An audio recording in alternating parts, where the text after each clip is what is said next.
sou diretor do Centro de Escola. Em nome de toda a equipe, dou as boas-vindas para essas vários companheiros novos que estão aqui com a gente. Este seminário ele dá início ao ciclo de 2009 do Seminário de Atenção Primária do Centro de Escola do Butantã, que vem acontecendo regularmente já há 4 ou 5 anos.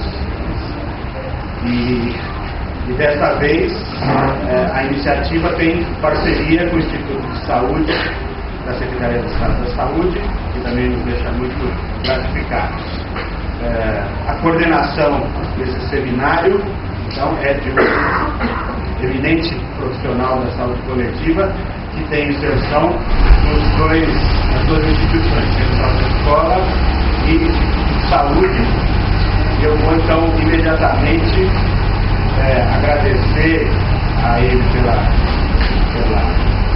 dedicação ao organização desse seminário e chamá-lo para anunciar os componentes, compor a mesa e coordenar os trabalhos do Dr. Emílio Terezi Júnior. Sim, a lembrança de que este seminário está sendo transmitido online pela internet. O uso do microfone, então, não é para amplificação local, mas é para que as pessoas consigam escutar. Então, quando for fazer comentários e perguntas, por favor, usar o microfone. E eu aproveito para falar para os filhos que estão nos acompanhando pela internet. Nós vimos aí que já há algumas pessoas acompanhando, que as perguntas podem ser encaminhadas tanto pelo e-mail que está aparecendo aí na tela, quanto pelo chat da própria transmissão. Nós vamos estar registrando e vamos transmitir as perguntas para os nossos palestrantes.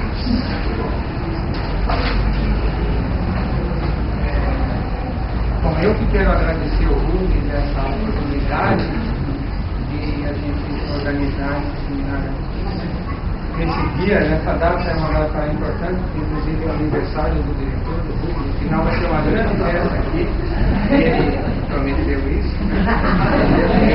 Então, por favor, aguardem o encerramento. Se o seminário não for aquilo que a gente espera, a festa será. Então, boa tarde para vocês todos. E o tema do nosso seminário é um tema muito importante, muito interessante, né? Que é a discussão da saúde, um tema que diz respeito à perfeição, à anatomia, e cotejando duas visões: uma visão da medicina moderna, da medicina atual, que acha que isso é saúde, a Tatiana Assunção, vai falar, e o Homero Santiago, que é professor de filosofia da Faculdade de Filosofia da USP, que vai falar a discussão sobre a melancolia, né, na visão espinosa. Obrigada, boa tarde a todos. Eu queria agradecer o convite do Emílio, em meu nome, em nome do programa de saúde mental.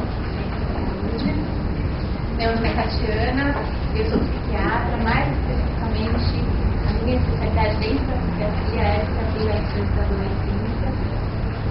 E eu fiquei muito honrada de ter sido convidada para essa pequena exposição, mas eu fiquei bastante preocupada também, né? Pensei comigo, meu Deus, o que eu vou fazer falando do lado dos filósofos?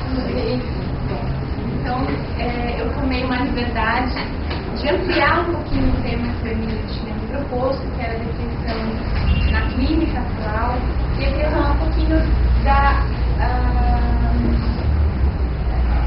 colocar a visão que a gente tem clinicamente hoje no contexto histórico. Então, eu resolvi falar um pouquinho para vocês, então, começando pela história da depressão e chegando até a gente.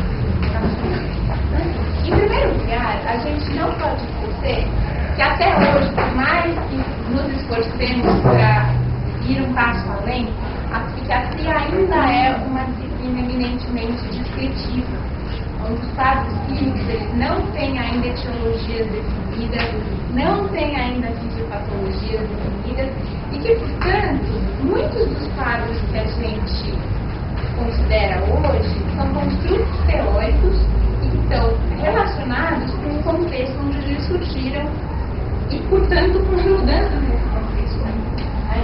A psicopatologia descritiva, que surgiu em meados do século XIX e da qual nós somos, psiquiatras modernos, herdeiros diretos, ela pode ser considerada um sistema cognitivo útil para organizar o conhecimento existente e, a partir dessa organização, tomar conduta. Por quê? Porque nós, psiquiatras, somos, em primeiro lugar, clínicos. A gente tem que resolver o problema do paciente que está na nossa frente. Bom, então, até a Idade Média, a visão predominante sobre o que era a melancolia já era descrita desde a época de Hipócrates, do século V a.C. Durante a Idade Média já persistiram as ideias de Galeno, que reformulou a teoria hipocrática dos rumores associados à influência da Igreja e que, portanto, definia qualquer forma de loucura como possessão. Então, a Idade Média ela se caracteriza por uma visão meio híbrida do que hoje a gente consideraria loucura, né? Só para lembrar a teoria dos 4 humores, os humores, segundo Hipócrates, eram a bile negra, a pneuma e o sangue. E os melancólicos, nosso interesse maior hoje, sofreriam um desequilíbrio onde a bile negra estaria em excesso em relação aos outros humores do organismo, causando esse temperamento melancólico, caracterizado por maior introspecção, pessimismo e corpo magro, né? Bom, isso era na Idade Média.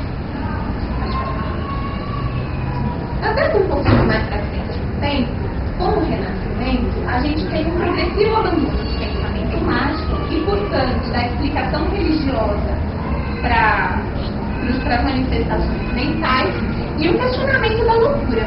A loucura seria um problema médico ou um problema religioso? Nessa época, ainda existe uma visão ambígua, né, onde médicos e religiosos teriam espaços tão importantes no tratamento dessas pessoas, no lidar com essas pessoas, quanto um, né? E em 1638, um inglês chamado Robert Burke, ele lança um livro que se chama Anatomia da Melancolia, né? Onde ele elenca como causas possíveis para esses estados melancólicos idade avançada, uma predisposição do temperamento, lembrando lá da teoria dos 4 humores, do temperamento melancólico, questões hereditárias, muito interessante. Outras afecções agindo sobre o cérebro. Então a gente já vê aqui uma ideia de que o cérebro tem algum papel nesse tipo de manifestação, mas sem esquecer as causas sobrenaturais. E ele faz uma separação muito marcada entre a melancolia que acomete alguém que previamente era disfuncional e um temperamento melancólico, que é uma característica que acompanha a pessoa ao longo da vida e que era muito encontrada em artistas, pessoas que se dedicavam à filosofia, ao pensar, a uma vida mais introspectiva. Então ele aponta até algo positivo em relação à melancolia. Eu só queria lembrar que esta é mais ou menos a mesma época em que a Spinoza nasce. Tá? Então era assim que a medicina via a melancolia na época que o Spinoza vai pensar aí as questões. Bom, progredindo um pouco mais, a gente tem um outro médico inglês chamado William Cullen, que sofre influência das ideias do Locke, que vai definir a melancolia como uma alteração na função nervosa, ou seja, mais uma vez privilegiando a biologia, sendo que haveria um desequilíbrio entre partes diferentes do cérebro e que esse desequilíbrio levaria a uma incapacidade na associação de ideias e, portanto, na execução de julgamentos. É importante a gente não esquecer, até aqui, e até um pouco mais pra frente, melancolia poderia significar duas coisas diferentes. Poderia significar um quadro, aspas, depressivo, com tristeza, emagrecimento, ideias pessoas, Mas a palavra melancolia muitas vezes era usada para designar qualquer tipo de loucura. Ok? Bom, aí a gente vai se aproximando do século XIX e temos um grande representante aí, que se chama a primeira revolução psiquiátrica, o Pinel, que é considerado o pai da psiquiatria moderna, né? E também viu pessoas com este quadro chamado de melancolia e que também pensou sobre ela, né? Só lembrando, o Pinel foi aquele famoso que entrou nos manicômios e desacorrentou os loucos, achando, olha, eles não são para ficar só isolados, porque são uma ameaça de seres degenerados. Não, eles são pessoas e precisam ser cuidados. E o que ele pensava sobre a melancolia? Ele falava que os melancólicos eram pessoas que tinham um ar meditabundo e taciturno, sempre desconfiados, cheios de suspeitas, isolados, muitas vezes se atinham a ideias exclusivas, pois não conseguiam mudar de assunto, muitas vezes ficavam num obstinado silêncio, que dura muitos anos, né? Abatidos, consternados, desesperados, e isso causava uma predisposição a cometer o suicídio. A gente começa já a perceber que existe uma semelhança com o que hoje a gente chamaria de uma depressão grave. Mais ou menos contemporâneo ao Pinel, nós temos um outro psiquiatra francês muito importante, que é o Epicure, que faz a primeira grande divisão da nosologia psiquiátrica. Transtornos de humor de um lado, quando ele chama de hipomania, e transtornos do juízo de outro lado, que ele chama de monomania. Só para ter uma ideia, os transtornos do juízo vão dar origem mais tarde aos quadros de demência precoce, psicose, paranoia e tal. E os transtornos do humor continuaram sendo os transtornos do humor. Esse nome que ele deu, hipofilia, rapidamente entrou em desuso, não foi muito aceito. Então, como um resumo do século XIX, nós temos o quê? Uma depuração do conceito de melancolia, certo? E a adoção do termo depressão, a partir de 1860, a ponto de Epicure dizer a palavra melancolia, consagrada na linguagem popular para descrever estados de tristeza que afetam os indivíduos, deve ser deixada aos poetas. Ou seja, aqui se marca uma diferença entre o que é considerado uma preocupação médica e uma palavra que é muito mais vaga e que dá margem a pensar um monte de outros estados e não o que nessa época se chamava depressão. Uma outra coisa que é importante a gente lembrar, para entender por que nós consideramos a depressão desse tipo hoje, é que no século XIX existiam duas teorias principais sobre a loucura, e a melancolia estava lá dentro da loucura. A teoria da degeneração do Morin, que dizia que haveria uma degeneração não só neurológica, mas também da personalidade de todas as pessoas acometidas, e portanto isso justificaria a exclusão dessas pessoas, porque eles seriam degenerados.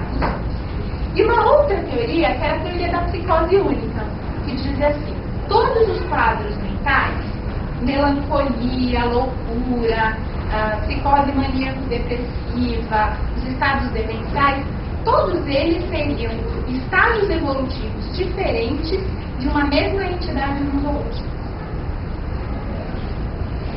Já chegando no fim do século XIX, começo do século XX, nós temos um eminente psiquiatra alemão, que é o Kraepelin, que é mais conhecido pelo trabalho dele com a demência precoce, que hoje é esquizofrenia, né? Mas ele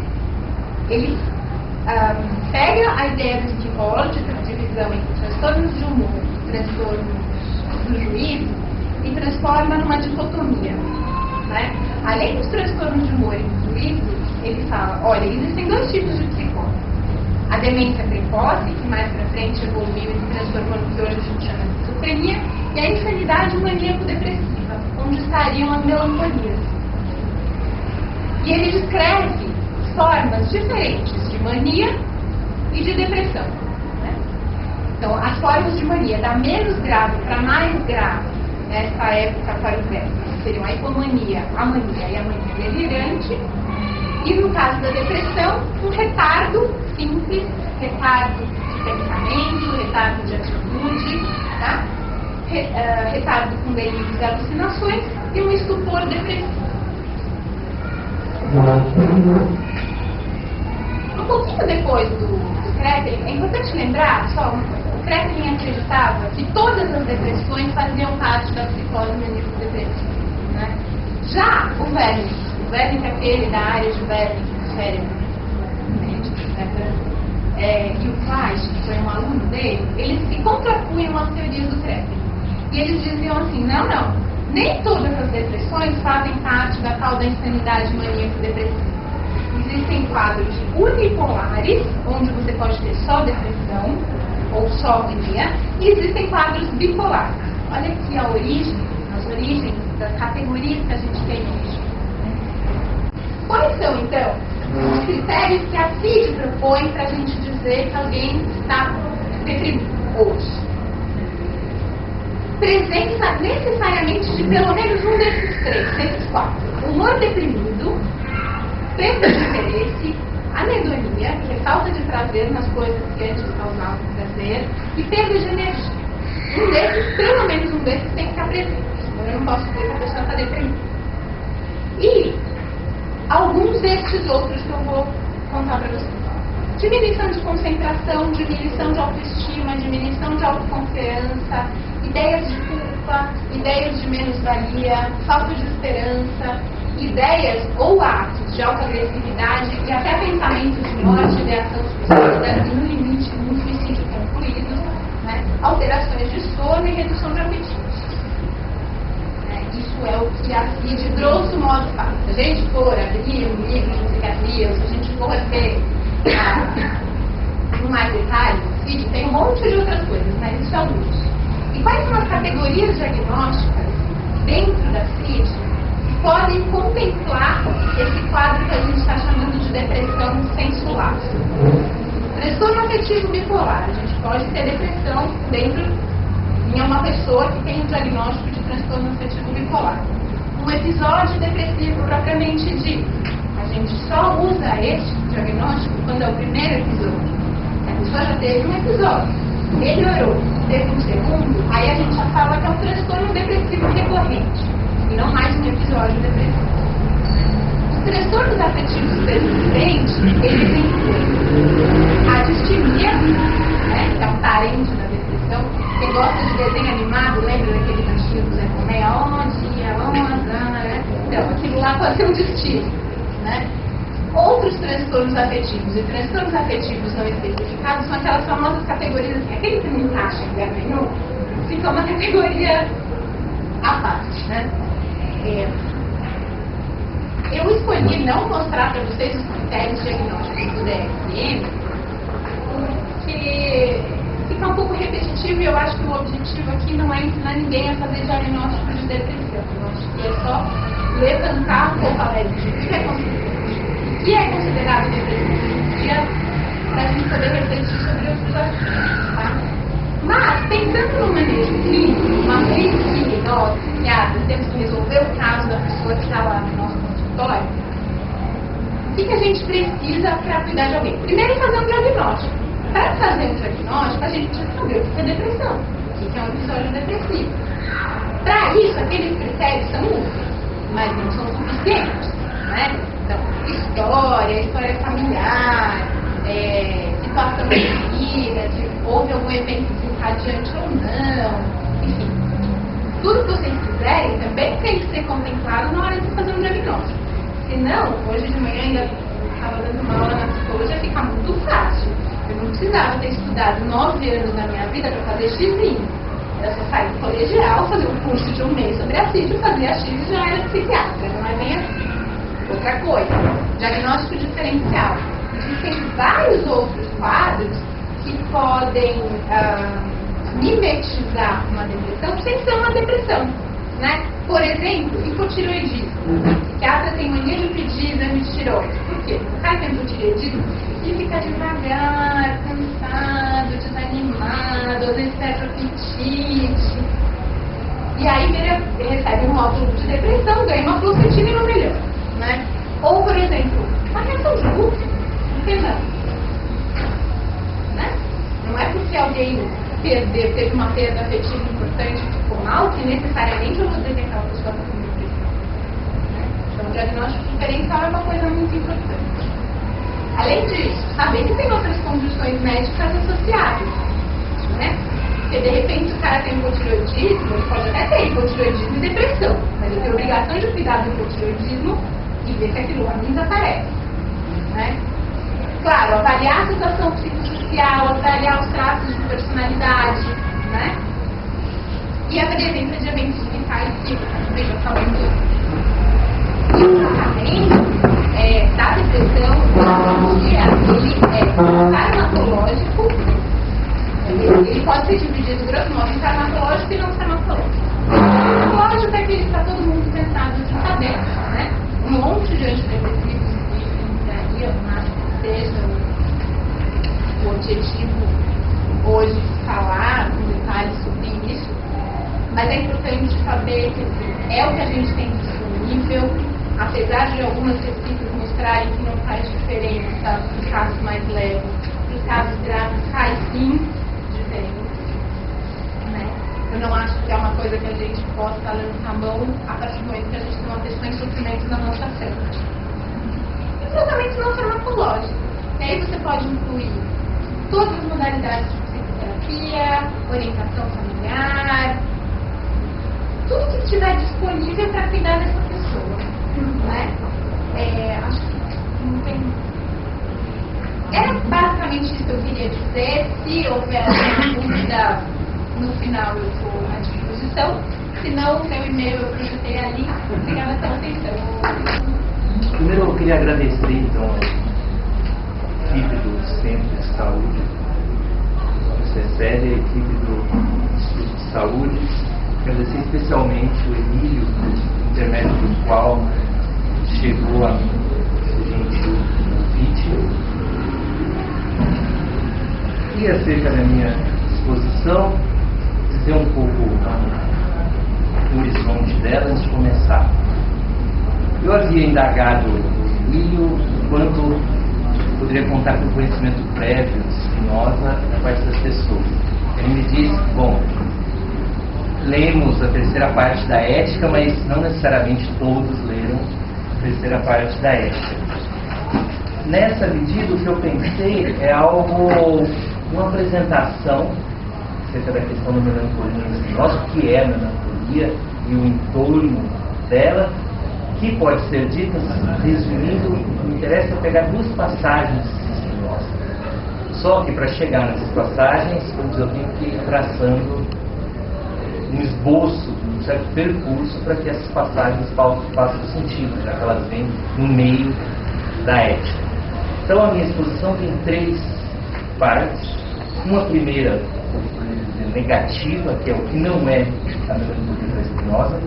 Eu pretendo retomar rapidamente algumas das coisas que a Tatiana expôs aqui. Uma segunda parte, que é sobre talvez uma apresentação do que seja a melancolia, e uma terceira parte, discutir um pouco uma possível causa da melancolia, tocar essa ideia da etimologia da melancolia em Spinoza.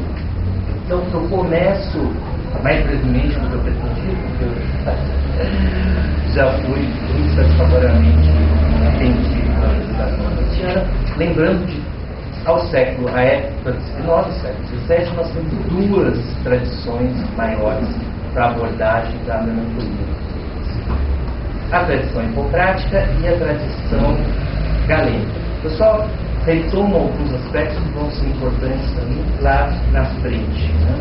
Para além da exposição já feita. A tradição hipocrática, que tem um texto que atravessa os séculos, que não é um texto atribuído a Aristóteles, o problema 30, que trata extensamente da melancolia, partindo de uma pergunta: por que todos os homens considerados excepcionais são melancólicos? A melancolia não é per si uma doença, ela é natural, ela é uma natureza, uma constituição, e que às vezes, por um desequilíbrio desequilíbrio pode se tornar uma doença, mas não necessariamente é uma doença. Ocorre que, e por isso a pergunta provavelmente de Aristóteles, é esse vínculo entre um espírito criativo, vamos dizer assim, e a melancolia. Quais são as características do melancólico? Ele é sombrio, ele é tristonho, ele é temeroso, mas ele é amante das artes, da vida contemplativa, da introspecção. Há uma propensão nele ao misticismo. A marca da melancolia dentro dessa tradição como doença seria a duração prolongada desse estado. Eu cito a afirmação de Hipócrates: quando tristeza e medo perduram por longo tempo, então o estado é melancólico. Essa matriz melancólica da compreensão da melancolia vai, como já dito, vai fazer muito sucesso a época do Renascimento, a época de ouro da melancolia, onde necessariamente o filósofo, o artista, o grande estatista deve ser melancólico. Uma segunda matriz é a galênica. Com Galeno nessa tradição, né, a melancolia torna-se uma patologia, e uma patologia que se dá sempre no encéfalo e afeta isso o pensamento. Como vai dizer Galeno, a melancolia é uma doença que lesa o pensamento por mal-estar, no grego histeria, como já lembrado aqui, e aversão pelas coisas mais queridas, sem fé. As características são ansiedade, mal-estar anímico, tristeza, o silêncio e ódio do meio circundante, vontade, hora de viver, hora de morrer, ideias de perseguição, choro sem motivo, fraqueza e má digestão. Então, eu reitero, agora a melancolia se torna de vez uma patologia. Isso é importante para a compreensão cristã, católica da Idade Média, que lança a mão da noção de assédio. Assédio que não deixa de incluir um dado paradoxal, que vale a pena lembrar, porque é importante lá na frente. Primeiramente, a assédio seria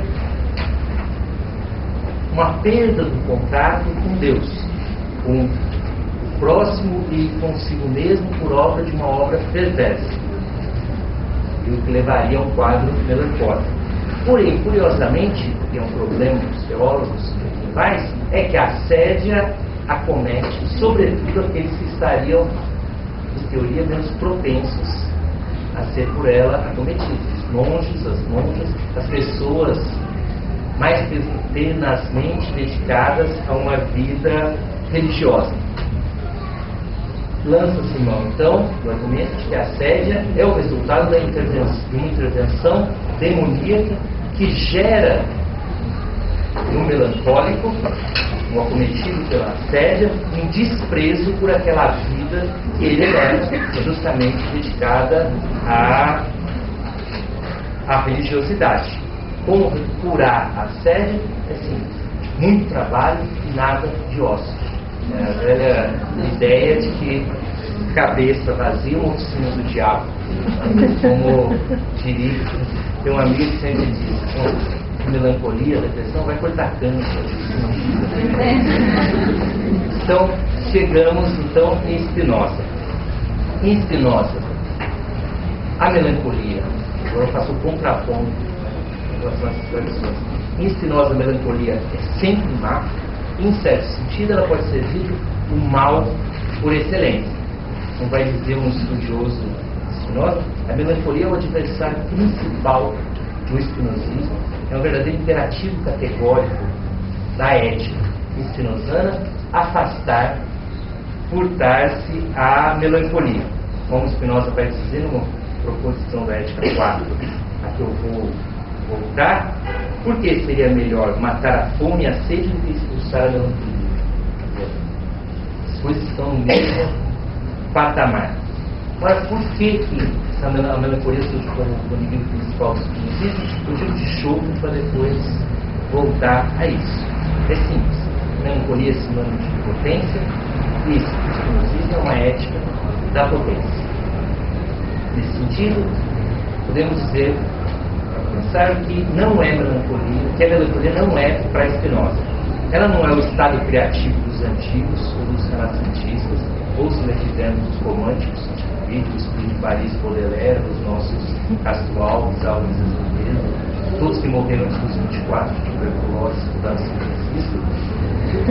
A melancolia não é uma patologia anímica, patologia, já que ela vai atingir corpo e mente, a totalidade do indivíduo. A melancolia, evidentemente, é uma intervenção demoníaca. A melancolia também não é uma espécie de lucidez, uma tristeza lúcida contra a inevitabilidade de certas maléfices da nossa existência, seja por conta de qualquer falta originária. Falta tanto no sentido de carência como no sentido de culpa.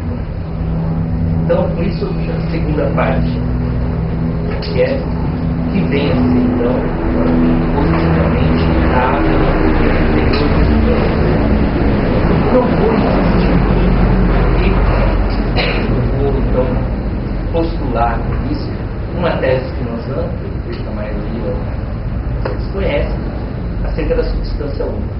Eu preciso disso, mas não teria como dedicar isso. Vamos dizer, para Spinoza, em contraponto às filosofias dominantes da sua época, o real não tem um Deus, mas o real é Deus. O Deus é o real que ele chama. Deus, que também chama de substância, só existe uma substância, ou natureza. Tudo que existe é essa substância, o Deus ou a natureza, modificado. E a essas modificações ele chama de modos. Por que isso me é importante? Porque o homem é um modo definido, uma modificação dessa substância e, como todo modo, ele exprime essa substância. E, em particular, para nós, o ponto que me obriga a fazer esse desvio, o homem exprime uma potência. Ele exprime de uma maneira determinada a mesma potência da substância de Deus ou da natureza. Potência justamente real. Isso vai determinar a possibilidade do spinozismo de se tornar um racionalismo ferrenho, racionalismo absoluto, na medida em que não há mais nenhum espaço de transcendente dentro do real, como para outros filósofos. O que quer dizer que tudo torna-se de imediato, ao menos de direito, de fatos, compreensível. Não há mais uma faixa de inteligibilidade no real. Então, daí um racionalismo absoluto, do qual vai decorrer, no que nos interessa aqui, a questão da afetividade, um procedimento e uma tese que merecem ser enunciados. O procedimento, um método que pode ser consignado brevemente em duas afirmações. Como diz Spinoza, não se trata de rir, não se trata de lastimar, não se trata de detestar, mas de compreender. E ele diz isso acerca dos afetos humanos. E uma segunda passagem, quando ele diz que vai tratar dos afetos humanos, das ações humanas, como se fosse questão de linhas, planos ou códigos. O tratamento da vida afetiva humana Spinoza está longe de qualquer teor moralista, qualquer teor condenatório ou qualquer tentativa de impingir aos homens um dever ser em lugar daquilo que eles são de fato. Uma tese solidária a esse procedimento poderia ser enunciada mais ou menos da seguinte forma: na medida em que tudo é modificação da substância, tudo é positivo. Isso quer dizer, tudo é determinado, tudo tem uma causa. Logo, tudo, pensando na afetividade humana, poderíamos dizer, tudo tem sentido. O racionalismo absoluto de Spinoza o obriga a afastar do terreno da afetividade, como de todos os outros terrenos, mas isso nos interessa, a afastar do terreno da afetividade a ideia de que algo possa surgir do nada. ex nihilo, algo possa ser absurdo. No fundo, tudo tem uma causa, então tudo é compreensível. E é dessa forma, com esse postulado, que pode abordar a vida afetiva, investigando as causas mesmo daquilo que parece, à primeira vista, mais absurdo. Bom, então, lançar mão de alguns elementos básicos da afetividade humana Spinoza para poder abordar a questão da melancolia. O que é para Spinoza um corpo? Qualquer corpo. Um corpo é sempre um agregado complexo, dizendo de outros corpos menores ao infinito. Esse complexo se sustém a partir de uma determinada proporção de movimento e repouso. Uma proporção característica que nos permite pensar que ali há um indivíduo. Essa proporção varia, mas não a ponto de se descaracterizar, o que nos permitiria pensar em outro indivíduo e não mais naquele primeiro indivíduo. Essa proporção característica de movimento e repouso varia conforme as suas afecções. O que é uma afecção? Uma afecção é algo que se dá quando um corpo é afetado.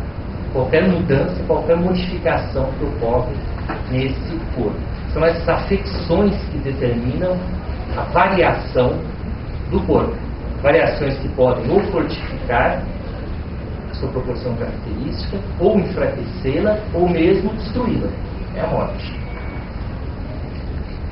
O importante é que todo corpo, como toda coisa, vai dizer Spinoza, é dotada, ou é aquilo que Spinoza chama de conatos. O que é? Toda coisa, diz Spinoza, se esforça quanto está em si, quanto ela pode, por perseverar no seu ser. É um esforço de perseveração no ser. É isso que é o conatos, que Spinoza chama de conatos, literalmente esforço. É esse conatos que nós entendemos como a essência atual de uma coisa. O que uma coisa é um conatos. É o seu conatos, o seu esforço de perseveração no ser. Porque é o esforço de perseveração dessa proporção característica de movimento e repouso que a faz ser indivíduo, que faz ser o que ela é. Bom, o homem, como eu disse, é uma coisa, é um modo de vida, mas esse modo é construído peculiarmente, não só de corpo, mas também de pensamento. O homem é corpo e mente. Mente, adianto para Spinoza, define de modo muito simples, a mente é a ideia do corpo. Então a mente expressa em ideia tudo o que se passa no seu corpo. É com isso que nós podemos introduzir agora, agregando algo à ideia de afeição, a noção de afeto. Spinoza diz: por afeto entendo as afecções do corpo, pelas quais a potência de agir desse corpo é aumentada ou diminuída, favorecida ou entravada, assim como as ideias dessas afecções. Portanto, afeto igual afecção mais ideia da afecção.